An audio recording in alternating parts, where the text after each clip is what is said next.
ہر طرف بتوں کی پرستش ہے، نمرود کے مجسمے بنے ہوئے ہیں اور لوگ ان کی پوجا پاٹ کرتے ہیں۔ اب ابراہیم کا امتحان ہے کہ کیا اس ماحول کے اندر وہ ان کی طرف جھکاؤ کرتا ہے، لیکن جناب ابراہیم کہتے ہیں کہ ان تماثیل کے آگے تم آسن مارے بیٹھے ہو جو اپنا دفاع بھی نہیں کر سکتے اور اپنی ضرورت کی تکمیل بھی نہیں کر سکتے، تمہاری ضرورتوں کو کیسے پورا کریں گے؟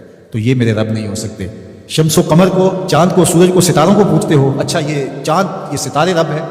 تو جب ڈوب گئے تو کہا کہ جو ڈوبنے والے ہیں وہ میرے رب تو نہیں ہو سکتے، مجھے رب کی ضرورت پڑ جائے، رب ڈوبا ہوا ہو تو مجھے تو وہ چاہیے جو ہر وقت حاضر ہو، تو میں تو اس رب کی پوجا نہیں کر سکتا۔ یہ ان کے شعور کا امتحان تھا اور اس شعوری امتحان میں پورے نکلے۔ پھر اس کے بعد اگلا امتحان تھا کہ وہ اس شعور کو بیان کرنے کی طاقت بھی رکھتے ہیں کہ نہیں۔ پھر بت کدا ٹوٹتا ہے، نمرود کا دربار سجتا ہے، اور وہاں جو خطبہ حضرت ابراہیم نے دیا زمانے نے سنا، جب کلہاڑا اس بڑے بت کے کندھے پہ رکھ دیا اور باقی سارے بتوں کا تیا پانچا کر کے رکھ دیا، جب وہ میلے سے واپس آئے تو ابراہیم بڑی بے نیازی سے بولتے ہیں کہ بڑے نے کیا ہوگا، دیکھو اسلحہ تو اسی کے کندھے پر ہے۔ تو وہ کہنے لگے افراہیم تو جانتا ہے یہ بولتے نہیں ہیں، اور حضرت ابراہیم یہی تو لانا چاہتے تھے۔ پھر جو خطبہ دیا، اُفٍّ لَكُمْ وَلِمَا تَعْبُدُونَ مِن دُونِ اللَّهِ أَفَلَا تَعْقِلُونَ، افسوس ہے تمہارے اوپر اور افسوس ہے ان پر جن کو تم اللہ کے علاوہ پوجتے ہو۔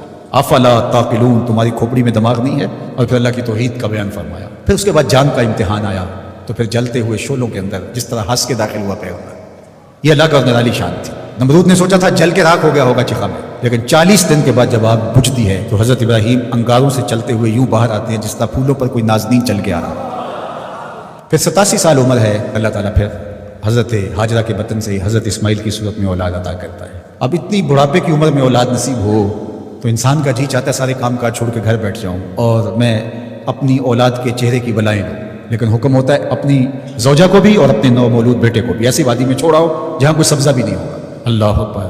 پھر اسماعیل علیہ السلام کی ایڑیوں کے رگڑنے سے زمزم جاری ہوتا ہے۔ اب ذرا دیکھیے ایک ایسا امتحان آتا ہے، اگر کوئی ہمالیہ پہ بھی ڈال دیا جاتا اس کا پتا بھی پانی ہو جاتا۔ فلما بلغ معه السعي، جب وہ ان کے ساتھ چلنے پھرنے کے قابل ہوا، ابراہیم علیہ السلام خواب دیکھتے ہیں، اور خواب کیا دیکھتے ہیں کہ میں بیٹے کو ذبح کر رہا ہوں۔ فلما اسلما، جب دونوں راضی ہو گئے، باپ ذبح کرنے پہ اور بیٹا ذبح ہونے پہ، اب باپ کی آنکھوں پہ پٹی بندھی ہے، ہاتھ میں چھری ہے، 100 سال کا بوڑھا باپ، جبل سبیر کا دامن منا کی وادی، کارکنان قضاء و قدر دم بخود ہیں، شمس و قمر، یہ منظر آج سے قبل انہوں نے نہیں دیکھا تھا، اور سورج بادلوں کی اوٹ میں منہ چھپانے کی کوشش کر رہا ہے کہ یہ منظر مجھ سے نہیں دیکھا جائے گا، حوروں کی چیخیں نکل رہی ہے، کائنات تھرا رہی ہے، مالک قیامت آنے والی، اور مالک بھی فرشتوں سے کہہ رہا تھا کہ تم کہتے تھے نا کہ سجدے ہم کریں گے، تسبیحات ہم کریں گے، انسان تو دینگا مشتیاں کرے گا، ذرا میرے بندے کی اس ادا کو بھی دیکھو، میرے حکم کی تعمیل پر میرے بندے کی اس انوکھی ادا کو بھی دیکھو۔ چھری کی نوک حلق کے اوپر رکھ کے پورا وزن ڈال دیا، گلا کٹ گیا، خون بہنے لگا۔ ابراہیم علیہ السلام ایک عجیب کیفیت میں، کیا کیفیت ہو سکتی ہے، میرے پاس تو لفظ نہیں ہے۔ اللہ اکبر۔ جلدی سے جو ہے وہ آنکھوں سے پٹی کھولتے ہیں تو دیکھتے ہیں کہ منظر بدلا ہوا ہے، بیٹا سمجھ کے جس کو ذبح کیا وہ تو دمبا تھا، اور اسماعیل علیہ السلام پاس کھڑے مسکرا رہے ہیں، اور پاس حضرت جبریل امین بھی کھڑے ہیں، یہ اس بات کا عملی ثبوت ہے یہ وہ دمبا لے کے آئے۔ تو بے ساختہ جناب ابراہیم علیہ السلام کی زبان پر جو لفظ آیا وہ یہ تھا، اللہ اکبر، اللہ اکبر۔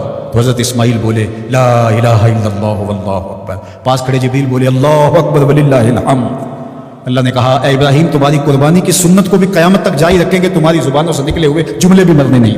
وَنَادَيْنَاهُ يَا إِبْرَاهِيمُ قَدْ صَدَّقْتَ الرُّؤْيَا إِنَّا كَذَلِكَ نَجْزِي الْمُحْسِنِينَ، اس حال میں ہم نے ندا دی ابراہیم تو نے واقعی خواب پورا کر دکھایا۔ إِنَّ هَذَا لَهُوَ الْبَلَاءُ الْمُبِينُ، اللہ فرماتا ہے یہ بہت بڑا امتحان تھا، یہ چھوٹا امتحان نہیں تھا۔ اور پھر میرا رب ہو کے کیا کہتا ہے، سلام علی ابراہیم، اے ابراہیم تیرے اوپر سلامتیاں نازل ہوں۔ اللہ اکبر۔ پرسوں بھی میں کسی منڈی کے قریب سے گزرا، کہتے ہیں اس علاقے کی سب سے بڑی منڈی، تو ہزاروں جانور، ہجوم محبت، اور سڑکوں پر، گلیوں میں، بازاروں میں، کوئی یہاں گائے لے کے جا رہا ہے، کوئی بیل، کوئی اونٹ اٹھا کے لے کے جا رہا ہے، تو بے ساختہ میری زبان سے یہی نکلتا ہے سلام علی ابراہیم، ابراہیم تیرے اوپر سلامتیاں نازل ہوں۔ اللہ اکبر۔ اور اس قربان گاہ پر، جس قربان گاہ پر حضرت اسماعیل کو لے کر کے چلے تھے، منا کی وادی میں جبل سبیر کے پاس، وہاں 25 لاکھ حجاج جانور ذبح کریں گے، تو منا کی وادی اس گونج سے منور ہوگی، آواز آ رہی ہوگی سلام علی ابراہیم، ابراہیم تیرے اوپر سلامتی۔ ابراہیم علیہ السلام نے چھوٹا کام نہیں کیا، بہت بڑا کام کیا، لیکن میرے رب نے بھی پھر جو اعزاز دیا، جو تکریم دیا، عرض کی کہ یا رسول اللہ یہ قربانیاں کیا ہیں؟ فرمایا تمہارے باپ ابراہیم کی سنت ہے، قیامت تک وہ نقشہ ہماری آنکھوں کے سامنے رہے گا اور لوگ اپنے قیمتی متاع کو اس طرح قربان کرتے رہیں گے۔ ہمارے ایک بزرگ فرمایا کرتے تھے کہ ہر بندے کا کوئی نہ کوئی اسماعیل ہوتا ہے، جب تک وہ اپنے اسماعیل کی گردن پر چھری نہیں رکھتا رب کا قرب نصیب نہیں ہوتا۔ تو اپنی عزیز ترین متاع اللہ کی راہ میں قربان کرنے کا موقع آ جائے، وہ جان ہو، وہ اولاد ہو، وہ مال ہو، وہ منصب ہو، جب حالات تقاضا کریں اور آپ کو لگے کہ میرے مالک کا مجھ سے یہ تقاضا ہے، تو راہ خدا کے اندر قربان کرنے کا جب یہ جذبہ اس لیول تک پہنچ جائے تو پھر آپ اس نور سے مالا مال ہوتے ہیں، اس فیض سے فیض یاب ہوتے ہیں۔ ہمارے لیے یہ واقعات اس لیے رکھے، ہم تو چھوٹے چھوٹے امتحانوں سے ڈر جاتے ہیں، ہمیں بڑے امتحان بھی دینے پڑے تو ہمارے بڑوں کی سیرت یہ ہے کہ ہم کشادہ دلی کے ساتھ، خوش دلی کے ساتھ ان امتحانوں سے گزریں، پھر ہمارے رب کی رحمتیں اور کرم نوازیاں ہمارے شامل حال